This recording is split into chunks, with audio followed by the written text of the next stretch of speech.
Most psychology advice tells you that avoidance is a weakness, a maladaptive attachment style you need to fix.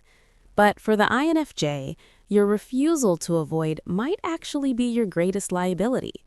We pride ourselves on staying in the fire to understand the heat, but while you're busy analyzing the chemistry of the flame, your life is turning to ash. What if the most evolved thing you could do right now isn't to understand the person hurting you, but to become unreachable to them? As an INFJ, you have a high tolerance for psychological discomfort. You tell yourself, I don't avoid truth. You'd rather be crushed by a heavy reality than comforted by a light lie. But there is a hidden danger in this noble pursuit. We get stuck in a processing trap. The belief that if we can just map out someone's trauma, understand their triggers, and find the why behind their cruelty, we will finally be safe. But here is the unresolved tension we'll solve by the end of this video. What happens when the truth you're looking for is actually a ghost, and your search for it is the very thing keeping you trapped in a cycle of self-destruction? The INFJ mind operates through introverted intuition and extroverted feeling. When a relationship becomes confusing or toxic, your NI goes into overdrive, trying to find a pattern. You look at a person's childhood, their past heartbreaks, their hidden insecurities. You become a forensic psychologist for people who never asked for a diagnosis. This is where the NI-TI loop becomes a cage.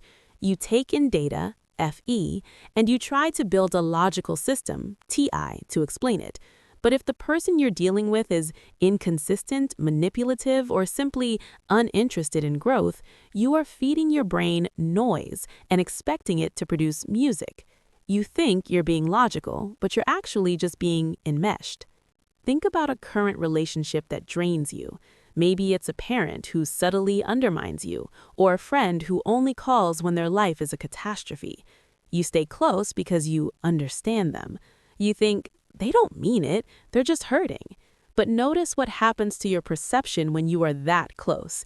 It's like standing an inch away from a massive oil painting. You can see the brushstrokes and the cracks in the paint, but you have no idea what the picture actually is. By refusing to avoid the situation, you have lost your most powerful gift, your perspective. You aren't seeing the truth, you are seeing their projection of the truth. This is where we reclaim the word avoidance. There is a difference between running away from your problems and stepping back to see the battlefield. I call this strategic detachment. When you choose to be avoidant in a toxic dynamic, you aren't being juvenile, you are putting your brain into super mode.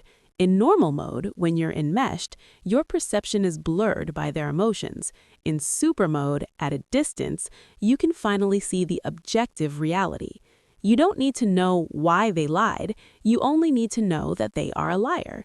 You don't need to process their childhood trauma to realize they are disrespecting your boundaries now.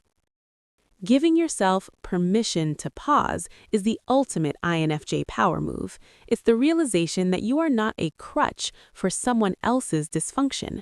Next time you feel that obsessive urge to figure someone out, try this. Avoid the exchange. Don't answer the text immediately.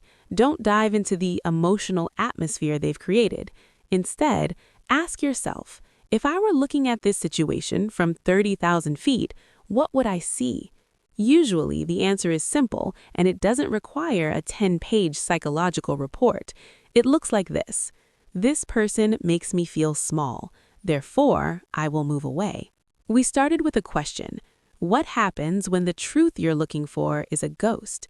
The answer is that the search itself becomes your identity.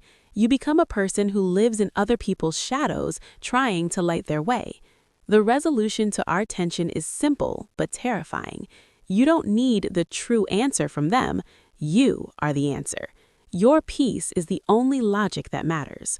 Avoidance isn't your failure. Sometimes it's the only way to find your way back to yourself.